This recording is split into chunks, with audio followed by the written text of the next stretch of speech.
Welcome Cal State University San Marcos Tuquat Leadership Circle and clients from Mountain Shadows Outreach Center.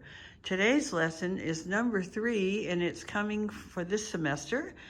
This is spring semester and you'll be getting a really incredible drum lesson from our great drummer Aki Burke.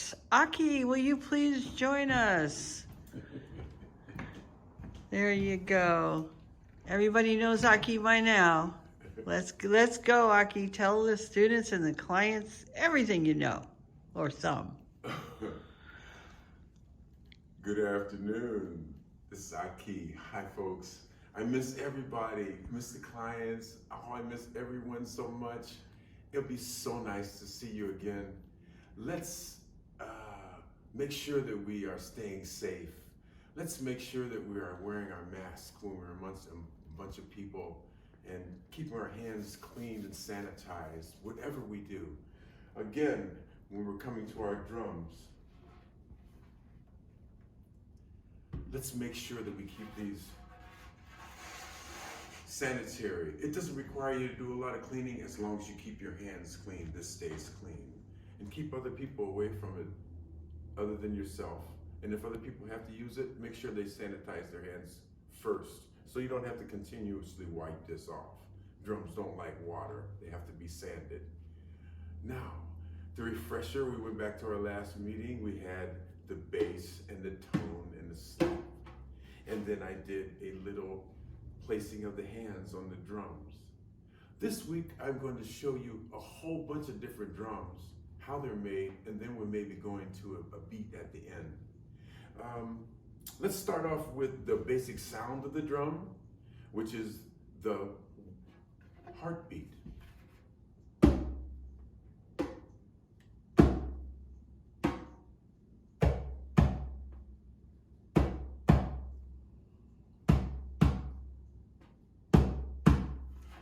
Last week I showed you that you want to tap your foot to get yourself going.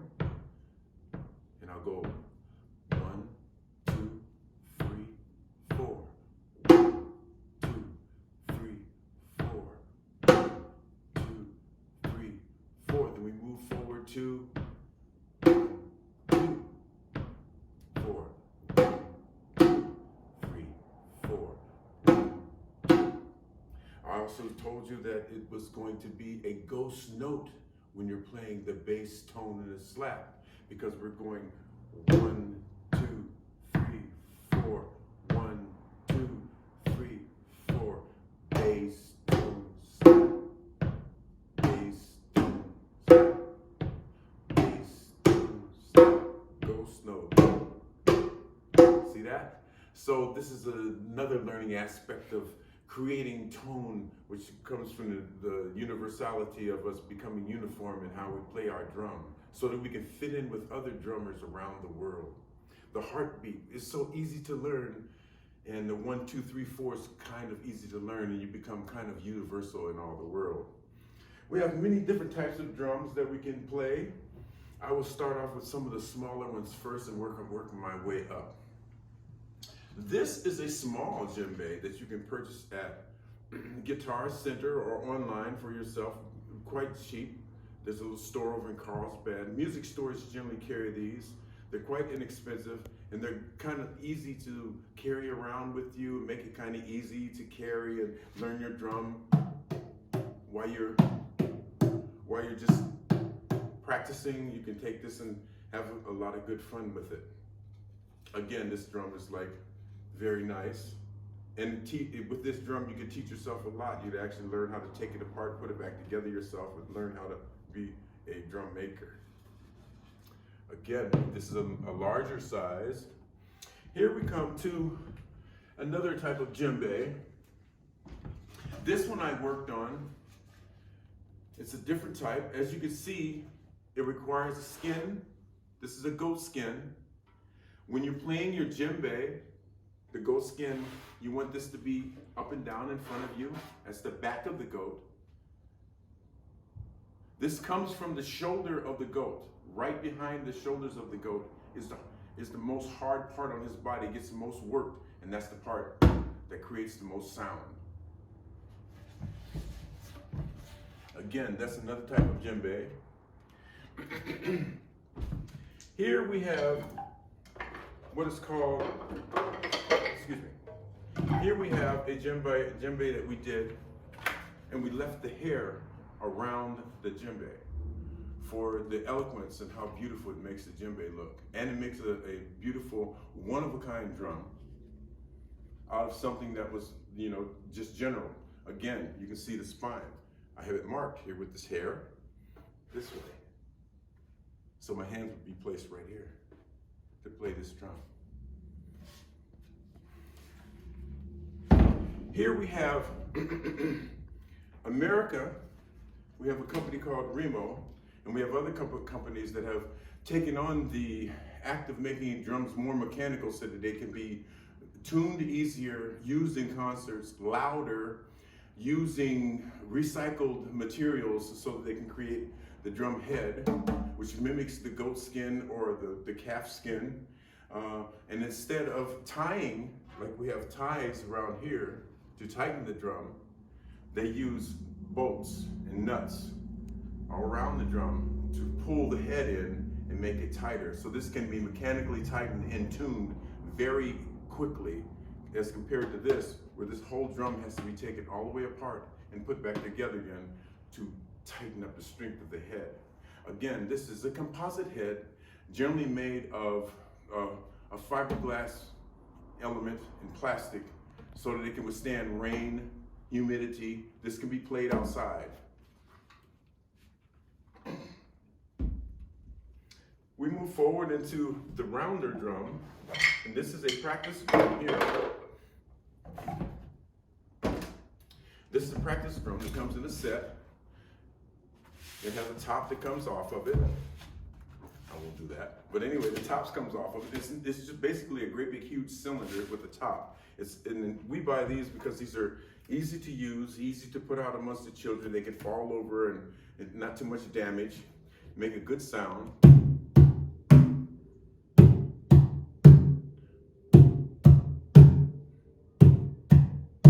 And so these are really excellent for beginners and for those who want to create drum circles where they can take them out and not have to worry too much about the humidity outside. We have man-made drums. This was made from slats from a pallet. A brother took a pallet apart, took the slats, put them together, and created this drum by using the same techniques that we use with the rings to hold the top on, and he just tied it himself.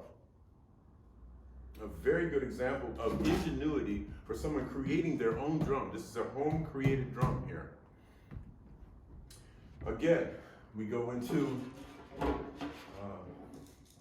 here we have another drum. Oops, excuse me. Here we have another drum. This is a Remo drum. Lightweight. I got it at Guitar Center. Probably 100 to 150 bucks. Will last forever. You could throw it on the ground, it wouldn't break. It has beautiful sound. You never have to tune this. It stays like this forever. Hot, cold, rain or shine. This is like a very good buy for someone to get a practice or a permanent drum to carry with them. They don't have to worry about it getting hurt as much as all of these here. And this is in the $100 to $150 range. Here we have the basic djembe. This is created by and made in Africa. They find a tree and they hollow the tree out, and then they put the skin on the top of it with rings and tie those in and use another ring down here to pull it down. So this is under very high tension. It's been hand carved. I've had a special base put on this here so that it won't it'll never go bad. And if you see up inside the drum, you see it's been carved out. If you are going to purchase a drum, I would suggest that you do this. Turn the drum upside down. Take your hand and put it down all the way into the drum and run it down all the way to the head of the drum and take it all the way around the inside of the head of that drum to make sure that that wood is intact all the way. Then take the time to run down the insides of that drum to check and see if there have ever been any holes patched or if there is a hole that you can't see in the drum. And then come out of the drum with your hand, checking the inner ring, and then in this part here to making sure there's not any cracks in that drum before you purchase it when you're purchasing a drum from Mali, Senegal, or anywhere in Africa. Even Indonesia, the drums have to be checked so that you can make sure it stays intact. Because if you don't, you can get it, and just the change from the atmosphere from where you bought it from, taking it to where you get it can make that drum split. So that's just a little instruction. Moving on, we have many types of drums that are unique in their aspects. This drum here is called a talking drum. This is Joanne's drum. She's a talker.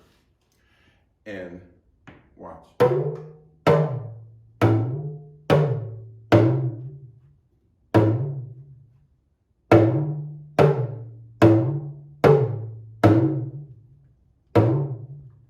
See that? It talks. It has an appendage that has to be used to strike it.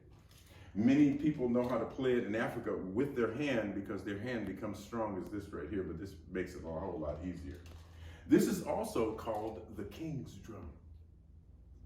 All of the drums, big or small, have to make room for the king's drum. Whenever this drum speaks, all the other drums go low. And this one speaks so it can be heard by everyone. Because 9 times out of 10, what it says is very important. These drums are used for communications in Africa and other countries. So that when you play certain tones, it means something. And when that same meaning goes across the board, everyone hears the same message from the drum as if it was a voice inflection. This is the voice of Africa. So, that being said, you know about the king's drum, which is the talking, we call it the talking drum. I'm gonna move over here, and I'll bring this forward for you. This is called a dun. The dun sets the tone for the drum circle. It is made with 2 skins, a skin on the bottom and a skin on the top. I have this side covered so you can see the covers that go with it. It is tied the same as other drums. It's a little bit looser than the other drums because we want it to have the bass sound. Usually we have mallets that we use to play this with.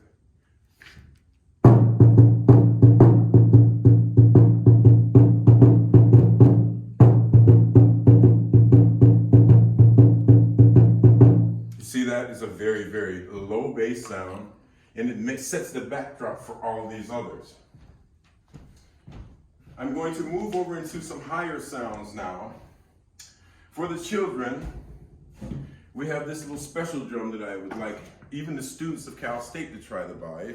You can get this it's a Remo drum, and you can get this at Guitar Center. This can be played as a hand drum.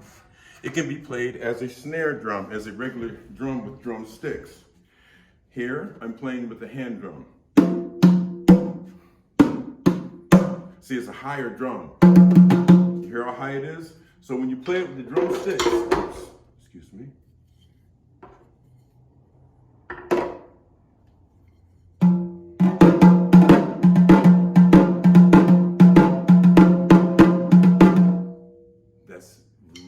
Really good.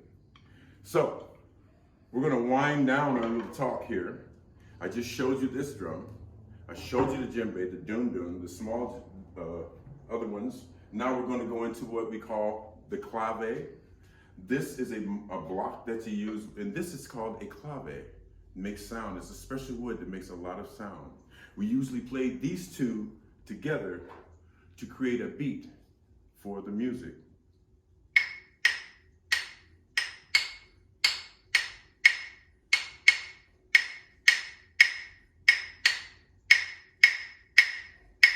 All of this is done to a 1, 2, 3, 4 sound. Also can use on the block.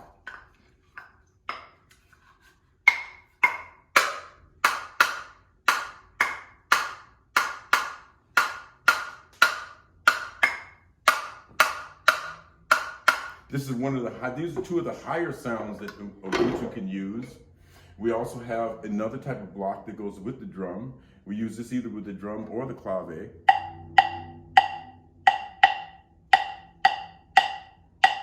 As you see, each piece has a different sound. And we move over into the higher sounds of the maraca.